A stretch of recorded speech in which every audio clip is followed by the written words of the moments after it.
back to New World Next Week. I'm James Corbett of CorbettReport.com. I'm James Evan Pilato from MediaMonarchy.com. We are already discussing this with other nations.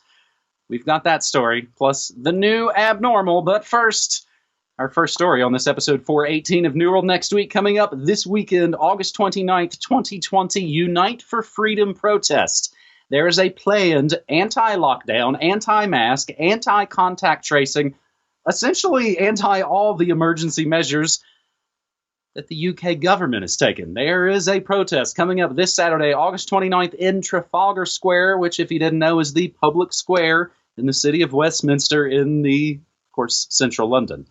There are, James, and you and I kind of talked about this a little bit before we were rolling, there are obviously all kinds of other protests around the world. I can include a link to what seems to be somewhat of a Nigerian garbled posting of an AFP article, coronavirus protest around the world. But the sort of flip side, devil's advocate argument, James, I'll grab a comment from where we grab our main story from offguardian.org. The flip side, devil's advocate argument to this in a comment says, your march to nowhere on their sacred ground sigil powers them up. James, that's a esoteric way to get rolling on this New World Next Week episode, but I think it's probably time. Yeah, much better to sit at home and do nothing to fight what's going on, guys. This comment brought to you by the 77th Brigade. Anyway, that doesn't deserve our attention. What does deserve our attention is, as you say, there are a lot of protests that are coming, so let's use the comment space here for anyone who is promoting any sort of events or knows of anything that's going on. Let's get this information out there. One thing that I do know that was supposed to be coming up this weekend was Germany. You will cast your mind back to the beginning of this month, and you'll remember that on August 1st, there was a big demonstration in Berlin, a few dozen scraggly far-right extremist fringe protesters, or a million people who are concerned about the complete evisceration of all civil rights, depending on which source you trust. But at any rate, a large demonstration took place in Berlin at the beginning of the month. One has been planned for this weekend, but latest that I could find, breaking from offguardian.org, Germany bans coronavirus protest. Yes, the Berlin government has banned a planned protest against measures put in place to allegedly contain the coronavirus, in quotes, pandemic. The event, scheduled for the 29th of August and coinciding with protests in other countries, including the UK, France, and Canada, has been shut down by the Berlin Senate over fears the crowd would violate the current infection protection laws. And this article goes on to absolutely lambaste this decision, coming as it does in the midst of all of the officially approved protests that are taking place around the world. I mean, for example, the anti-government protests in Belarus. We're all Belarusians now, right? Because they're against those damn Russians, mostly.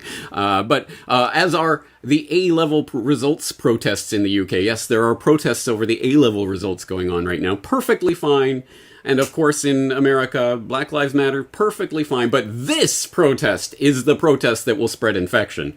Of course, as we all know. Anyway, I certainly hope that all good German citizens will dutifully comply with the lawful orders that are being given to them by their elected authorities who can tell them what protests to do and not to do. I wouldn't want to see anyone disregarding these lawful orders to stay home, because that would be terrible, and we must dutifully listen to whatever we are told by the government. Right, everybody? Right. Anyway, as I say, please, people who are involved in any of these actions are planning to attend them, please do spread information about them so that other people can join you, because there are many, many, many millions upon millions of people around the world who are concerned about what's happening right now, and it is time to stand up to this. If you don't understand why, please read my most recent article on Resistance is Fertile. I think it's an important read, especially for right now, because resistance is necessary, and I guarantee if people do not resist, if they just lie down and do nothing, a year from now, 5 years from now, 10 years from now, you will wish you were in the position you are in today, because it will get a hell of a lot worse. And it brings up, of course, all the historical precedents of wondering what Germany might do. How could those people have sat around while complete tyranny took? We're replaying it again right now. And it's, yeah, James, I mean, it's gone full nutball here in America. So we'll see what goes down here. this weekend, and that's how we left off, I think, on our last New World Next Week episode before we took a little summertime off. We were talking about, again, the downplay of how many people actually came out. I don't know, man, there's so many things. Good grief. Again, when we go back through these episodes over these last now 6+ months, this is going to be laying out, again, so very many things. And you're talking, what about 5-10 years from now? Your kids are in plastic cages in school. I don't know what I can think up for 5 years from now, because they'd all be dead probably. James, that's the fantastic way we kick off here on episode 418 of New World Next Week. We appreciate folks giving us some time off in the summer, as we always need a little bit of time off at the very least, of course, in the dog days of summer. And we move to our second story, James, where I know our buddy Brock West, the amazing video editor of New World Next Week and everything there in the Corbett Kingdom, he was on Twitter very recently basically saying how glad he was he had made it out of Australia before they went full-on lockdown, and we'll make a couple of notes on that at the end of this episode.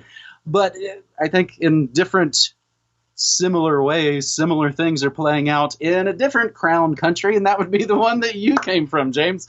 The Carney-Freeland Green Reset shapes Canada's new normal. James, I didn't even know that there was already the Green Reset. Things move fast. Surprising ruptures have shaken the Canadian political landscape as Trudeau's Deputy Prime Minister Chrystia Freeland announced that she would add Finance Minister to her portfolio the day after scandal-ridden Bill Morneau stepped down from the position on the evening of August 16th. As Freeland gave her remarks to the press, Prime Minister Justin Trudeau also announced that Ottawa's Parliament would be requesting that the Queen's Governor-General prorogue Parliament until the end of September. All sorts of, again, somewhat arcane parliamentary procedures that, of course, us here in the States have just no idea about, myself included, whereby a new throne speech would announce a new green economic restart for the Canadian economy, James, or as more simply the Globe and Mail puts it, Freeland replaces Morneau as finance minister, Parliament prorogued ahead of September 23rd throne speech. James, if there is, again, a move to be made on any level of the powers that shouldn't be, they are making it. Eh? Nice. 100% yes. And so for anyone in the audience who is interested, or especially for any Canadians in the audience, I would really suggest they go and follow the link through to the Global Research article we're referring to here, because it goes through this in a lot of detail that is important, because I know that the Canadian media right now is focusing on the We Charity scandal. Oh my God, politicians are throwing money at charities that their families are connected to. Who would have thunk it? And that's the big scandal. And oh, look, they're trying to prorogue Parliament so to defer these committee meetings and all of that. That is the sideshow, and this article really gets to the heart of it, which is the complete destruction, the controlled demolition of the global economy that is taking place right now, and what is coming on the back of that, the Great Global Reset, the Green Reset, and the way that that's being framed in the Canadian context is particularly interesting because it involves not just Chrystia Freeland, a CFR-type crony who's always on Fareed Zakaria and is basically the voice of the establishment in Canada these days, but also involves Mark Carney, previous Bank of Canada governor who got shuttled over to the Bank of England to become the Bank of England governor, who is now the UN Special Envoy on Climate Action, with all of that entails in this new green economy that they've been pumping. I talked about that at the end of last year. Well, as this article points out, as I didn't even notice at the time, just a couple of weeks ago, Trudeau brought Mark Carney on as a special advisor to help craft an economic recovery plan for Canada during this Great Reset time. So once again, all the globalist insiders are swirling and circling around, and as you say, making their moves right now. This is how it's taking place in the Canadian context, and of course, it's about the economic reset, but it's about the green reset, and it's about all of these things, all of the Agenda 2030 items. Well, let's move it up to 2020, and it is happening right now. So yes, there's a lot of fireworks, We Charity scandal, and all of that, but the real story is here, so I hope people will go and read this story.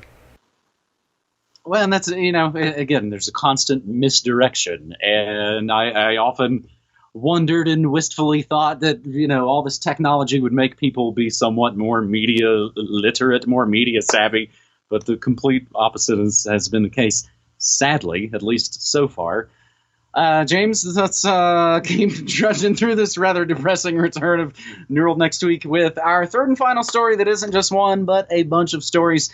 I think we did this somewhat recently, James. Again, it's kind of tough to keep up. Again, not that New World Next Week was ever going to cover every single comprehensive thing that happens in the week. We've always been trying to give you 3 main stories with an overview, and we used to do it in under 10 minutes. But there's so many things going on. Let me just blast through some of just some of the other news stories, James. I'll kind of set them all up, and then you can knock them all down. Updates on CRISPR, which we have talked about. New genetic engineering techniques pose numerous risks. This coming from GM Watch. And again, everything we say, just like you were talking about, it's all always down in the show notes. The risks of CRISPR gene editing not restricted to the wide range of unintended effects that can be triggered by the process of gene editing. James, we talked about this, the unintended effects, but even the things they're working on intentionally are also generating all types of errors. And we will include the PDF to this research for you in the show notes. Meanwhile, more transgenic monstrosities. Florida approves release of 750 million genetically modified mosquitoes amidst, the public outcry, where basically the Florida Keys Mosquito Control District approved themselves to do the first ever U.S. release that they're openly telling us about, I suppose, of genetically modified mosquitoes. Speaking of famine and pestilence, James, down here in New Mexico, this floors me, man. Suspect in Taos compound case found incompetent to stand trial. This is the whole article for you, 4 sentences. A judge has ordered the hospitalization for mental health treatment of a second member of an extended family confronting firearms, kidnapping, and terrorism-related charges. The case stems from a 2018 raid on a remote compound in New Mexico where a child's decomposed body was discovered. But who cares about that? Court records on Tuesday show 42-year-old Lucas Morton was found incompetent to stand trial by a federal judge and should be committed to a medical center for treatment. Case against Morton and 4 other co-defendants revolves around that abduction and death of a 3-year-old boy and allegations of plotting against government institutions. James, I said it before, I'll say it then, now I believe it. Seems like it was some sort of intelligence operation where, we've heard time and time again, the feds like to get maybe low-level folks to take part in their whole terror patsy scheme. And it seems like it got busted too soon. The feds and everybody and the cops, they let Gotti Schwartz of NBC ransack the crime scene. Oh, gosh, what's in here? Let's open drawers and look all around. And then they rolled all the folks up and sent them, I guess, to Albuquerque for a while. Maybe they're in Santa Fe, as that is the capital here. This all really seems like some sort of or deprogramming now, and it is very strange. Meanwhile, United Arab Emirates sells out Palestine for Israel. And finally, James, will just bring it all full circle. Australian drones to find people not wearing masks or driving too far from home. And this is where we are. James, I set them up, knock them down. Well, actually, I will raise the stakes a little. You raised the specter of that GM Watch article on the new genetic engineering techniques posing numerous risks, both intended and unintended. But how about this, just hot off the presses from GM Watch? Glyphosate herbicide harms even GM glyphosate-tolerant soybeans. That's a new study coming out of the Environmental Sciences Europe. And this disturbing study that I just came across just before we got on air today, could injectable micro robots one day run in your veins? This coming from the AFP that notes that microscopic 4-legged robots too small to see with the naked eye that walk when stimulated by a laser and could be injected into the body through hypodermic needles have been created and developed. At least the prototypes, or at least that's what we know about, is being openly worked about, as I always point out. Wonder what technologies are already developed in the skunk works of the Pentagon, in the bowels of DARPA and other places like that. But anyway, they're announcing it. Yeah, the microscopic robots that can be injected through hypodermic needles are just about ready to roll out, guys. And oh, by the way, did we notice mandatory vaccines? Anyway, some interesting moves happening there. As you say, too much happening right now for us to possibly keep track of all of it, so we cannot do that, but we do try to keep track of some stories that hopefully other people are not covering that we can bring some attention to. And let's bring it back to the note of actions and protests and things that are happening this weekend. I want to hear about them. If you know of anything that's going on, let's find out about it, and let's keep bringing this information forward. It's only all working together that we can hope to try just keep up with this flow of information. James, I foolishly yet entertainingly try to actually cover nearly every single thing on my Morning Monarchy broadcast. I've got it sort of compartmentalized, 5 different subjects, 5 days a week. I try and cover a little bit of everything. And again, I would really, especially now, people have probably never been more receptive. Even if you find me super annoying, go get the links from the website, share the stories, and go do more research. And that's, again, we've been trying to do this for, James, my 15th anniversary of doing Media Monarchy is coming up quite soon. So we'll wrap this thing up by mentioning, yeah, indeed, I do. I stream 40 hours a week, Monday through Friday, 9 to 5, news, music, memes, and more. I try and do it like a radio station. So people support me in all kinds of ways. Again, we don't actually really care so much of the platform. I know those become big flashpoints every now and again, and it'll probably happen again. Patreon, PayPal, crypto, post office box, any number of ways. And again, speaking of that post office box, James, before I throw it back to you, in the batch of stuff, somebody actually sent me €1 the other day.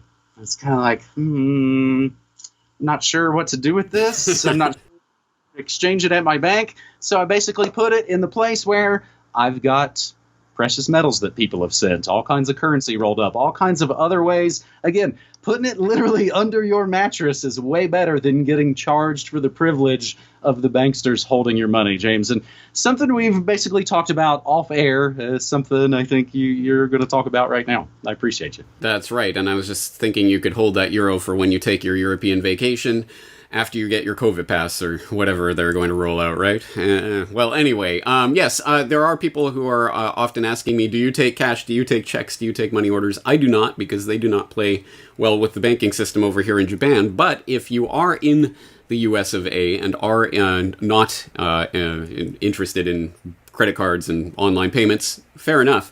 You can direct your payments for Corbett Report membership to Media Monarchy. Media Monarchy does have a post office box there in Santa Fe, New Mexico. So direct your check, money order, cash, whatever, to that location, and James will forward it on to me. We'll get you hooked up for subscription that way. Obviously, you will also have to send an email address that I can contact you at to make sure that you're all hooked up with your membership. But there you go. So there's a different way to get on board with the Corbett Report if you want to, and help out James as well. So win-win for everyone. Absolutely. And there have been people that write both you and I about this sort of situation. Again, there was a guy, basically Rich, last week or so. He was like, man, can I send you a check and you'll split it and you'll send Corbett half of it? Absolutely, buddy.